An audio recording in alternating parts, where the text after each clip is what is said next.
Bonjour à tous et à toutes, j'espère que vous allez bien.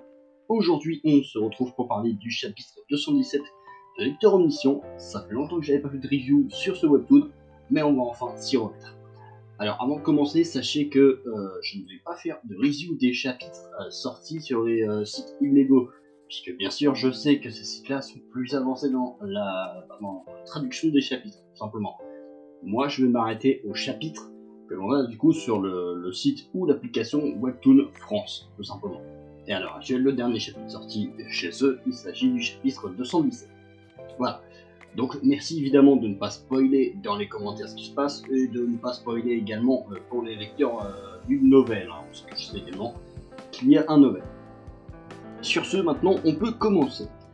Le chapitre 1 commence donc sur Dokja qui va devenir le roi démon, qui souhaite se sacrifier pour tout le monde, mais surtout qui souhaite éviter que Jung-hyuk ait à faire le choix utile tout simplement.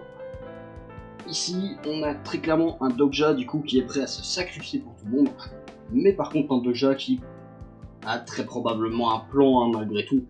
Je suppose que cette situation est peut-être déjà arrivée dans le roman, tout simplement que Dokja a pu lire. C'est possible que justement il y ait une solution par rapport à ça. Mais pour le moment, il n'y a pas vraiment de mention de cela, donc on va.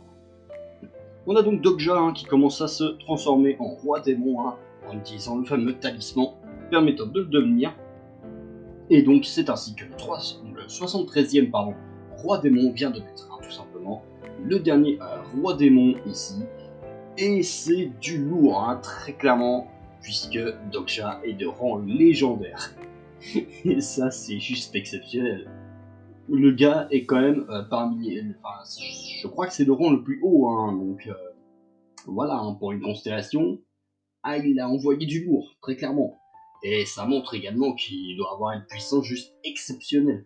Même s'il ne va pas vraiment l'utiliser, il doit avoir une puissance juste monstrueusement élevée, c'est n'importe quoi. Évidemment, on a des constellations qui réagissent un petit peu de leur côté, on a également les Dokaibi, j'avais perdu leur nom, les Dokaibi et donc les constellations également qui réagissent.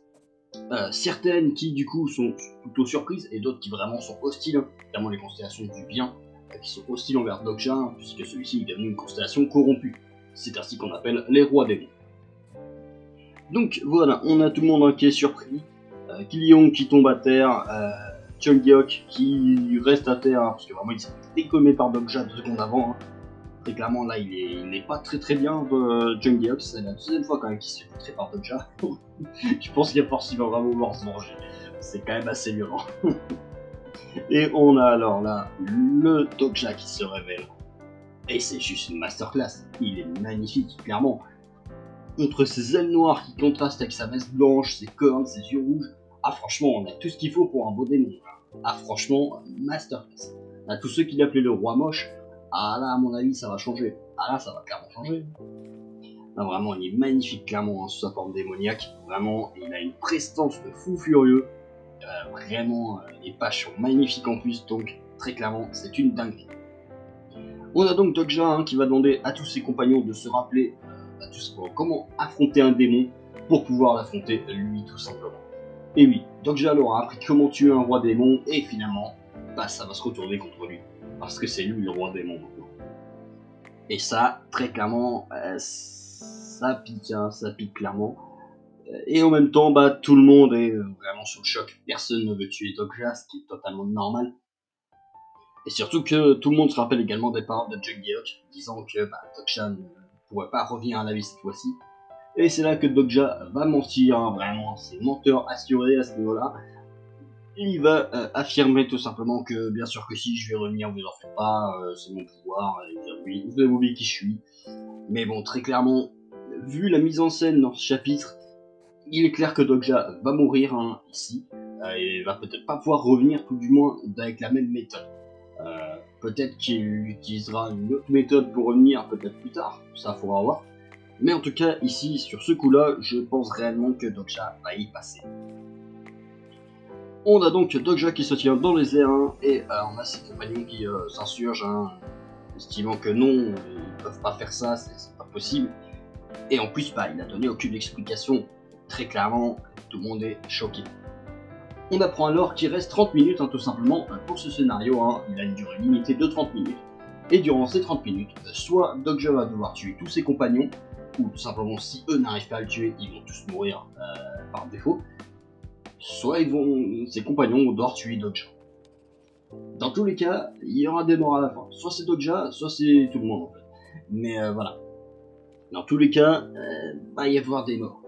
Évidemment, on a Dogja qui va demander à tout le monde de jeter sur lui, tout simplement.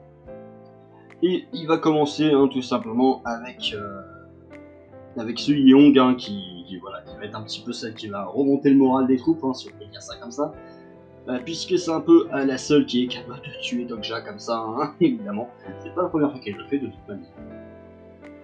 Ainsi, on a Su Yong qui, malgré le fait qu'elle dise avoir un cœur, on a toujours des doutes, mais on va bien essayer de la croire, va donc tout simplement demander à tout le monde de se ressaisir, et va surtout leur demander d'arrêter d'être hypocrites. En effet, ici ce n'est pas eux qui se sacrifient, mais bon, malgré tout, ils vont devoir tuer leur chef, très clairement. D'ailleurs, ça doit être très compliqué, surtout pour Sangha, qui elle connaissait Dogja même bien avant, finalement. Donc très clairement, ça doit être très compliqué.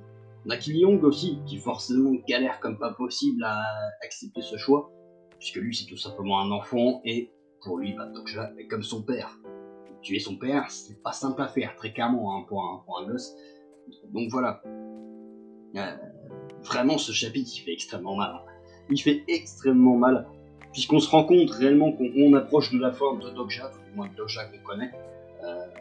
Après à voir qu'est-ce qui va devenir ensuite, mais là vraiment on approche de la fin peut-être d'une ère, j'ai l'impression. J'ai l'impression que les choses vont changer en fait après. À voir si ce sera réellement le cas ou pas, mais j'ai vraiment l'impression que les choses vont changer. On a donc Su Yong qui commence à foncer avec ses clones, qui va donc tenter d'avoir Dogja. Cependant celui-ci va attaquer également, même si il semble pas vouloir le faire, c'est les probabilités de son corps son corps est contrôlé par les probabilités du démon, tout simplement, donc il est obligé de se défendre un minimum. Mais on voit tout de même que Dogja essaie de résister un maximum, vraiment pour éviter cela. Et vraiment qu'il tente absolument de se contrôler pour pas les tuer, parce qu'actuellement sa puissance est juste démentielle, et si elle est vraiment à fond, ils seraient tous one shot en fait, tout simplement. Bon voilà. On a Dogja qui va essayer également d'encourager tout le monde à sa manière, avec Yeon Seong par exemple, qui va lui dire s'il ne veut pas perdre de cartouche encore une fois, vas-y fonce. Vraiment, petit à petit, ils foncent tous les uns après les autres. Cependant, ils sont trop faibles. Dogja le dit, même s'il se laissait faire, même s'il restait totalement immobile, il serait même, globalement, ses compagnons ne pourraient même pas le tuer en 30 minutes. Vraiment, il est beaucoup trop fort à l'heure actuelle. Ça comprend quand même un Yeon Seong qui est dans le top 10 à l'heure actuelle, surtout dans le top 10. Mais voilà, tous réunis, à l'heure actuelle, ils ne pourraient même pas tuer Dogja qui resterait immobile. C'est juste n'importe quoi. Et finalement, la seule qui semble en être capable de ce que dit Dogja, ça va être Wee-Won, puisqu'il va lui demander d'agir également, car pour lui, elle est la seule ayant la puissance nécessaire pour potentiellement porter un coup critique à Dogja, ou du moins vraiment lui infliger de vrais dégâts. Bien sûr, on s'en doute très clairement, Wee-Won ne pourra pas tuer Dogja, non, elle n'a pas la puissance nécessaire encore, c'est vraiment pas possible tout de suite, tout du moins. Donc je pense réellement que ce sera plutôt Jung-Gi qui s'en chargera d'une manière ou d'une autre, puisque c'est à peu près le seul, je pense qu'il y a vraiment la puissance de le faire. Mais bon voilà. En tout cas, le chapitre se termine justement avec Dogja qui dans son esprit se rappelle justement son temps passé avec tous ses compagnons, et justement ces mêmes compagnons qui sont en train d'essayer de le tuer, puisque c'est tout simplement le scénario aussi cruel qu'il soit. Le chapitre se termine donc justement sur Wee-Won qui va elle aussi intervenir tout simplement. Je pense réellement que Wee-Won va réussir à infliger des dégâts à Dogja, mais elle ne le tuera pas. Elle pourra pas le tuer déjà parce que Dogja n'est pas immobile justement. Son corps bouge malgré lui, donc voilà, il va falloir quand même être sacrément puissant. Et Wee-Won ne pourra pas le tuer de cette manière-là. Dogja est juste beaucoup trop puissant à l'heure actuelle. Le seul qui peut le faire, c'est Jung-Gi. Le truc étant que pour le moment il est assez mal en point, donc après faut voir. Je dirais il y a un médecin dans le lot, potentiellement il pourrait se faire soigner ou quoi, pour pouvoir revenir justement et tenter d'affronter Dogja. Maintenant, est-ce qu'il serait capable de le tuer? Ah, c'est chaud. Très clairement, c'est chaud parce que là, on a un Dogja qui est probablement plus puissant qu'avec son mode éclair. Faire Jungle se fait battre par ça il y a 5 secondes. Très clairement, ça va être compliqué. J'ai un mode Dogja retrouve le contrôle de son corps et du coup, Jungle pourra y aller vraiment avec un coup ultra puissant et le finir. Mais sinon, ça va être trop compliqué. Il pourra jamais battre Dogja dans un combat à la loyale, c'est pas possible. Il est pas assez fort encore pour ça, tout du moins. Même avec son mode géant, transcendant, tout ce que tu veux, c'est pas possible. Pour le moment, c'est pas possible qu'il puisse battre un Dogja qui est réellement en train de se battre. Un Dogja immobile qui prendrait le contrôle de son corps, ça par contre, oui, ça se fait évidemment. Il aurait à réduire ses défenses potentiellement et on va dire ça pourrait passer. D'ailleurs, je pense réellement que c'est ce qui va arriver, puisque pour moi, c'est la seule solution possible. Maintenant, qu'est-ce qui va se passer derrière? Eh bien, oui, pour moi, clairement, Dogja va mourir, comme je l'ai dit. De toute façon, c'est pas forcément quelque chose qui est difficile à prévoir. Hein. La mise en place réellement de ce chapitre montre très clairement que Dogja va mourir. Hein. De toute façon, on est dans la lecture mission. C'est pas forcément rare que des persos meurent. Hein, et le pouvoir du scénario, sans mauvais jeu de mots, n'est pas forcément toujours présent pour aider ces personnages. Plutôt pour les mettre dans le. Voilà. Mais pas souvent là pour les aider. Maintenant, qu'est-ce qui va arriver à Dogja derrière? Ça, c'est beaucoup trop tôt pour le savoir. On a trop peu d'informations en fait par rapport à ce que veut dire exclu des scénarios en fait. Est-ce que ça veut dire aller dans le néant, disparaître complètement? On a trop peu d'informations par rapport à ça à l'heure actuelle en fait. Donc va falloir voir un petit peu comment ça va se dérouler ensuite. Mais pour le moment, va falloir attendre tout simplement. Donc voilà, j'espère que cette review vous aura plu. Ce chapitre m'a fait extrêmement mal, vraiment il était très très très bon. Et puis voilà. Moi je vais vous laisser ici, hein, et puis on se retrouve donc pour une prochaine vidéo. Allez, bye tout le monde.